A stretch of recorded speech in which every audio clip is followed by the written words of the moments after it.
Elderberry and elderflower are something that we can use to keep ourselves healthy. We can use it preventatively to make sure that we don't get sick.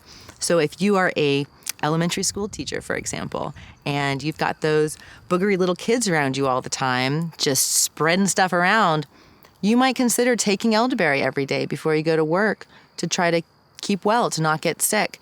If you are the mom or dad of one of those boogery little kids, you might want to give them a little bit of elderberry before they go to nursery school or to elementary school to try to keep them healthy through the winter. The studies that have been done on the elderberry show that they have the capacity to prevent a lot of the flu viruses from being able to implant into the cell and replicate itself.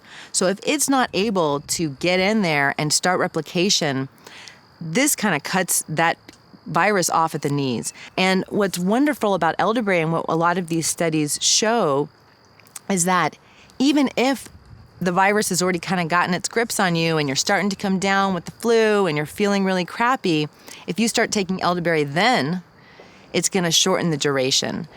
And it tastes so good, so who wouldn't want this to be their remedy?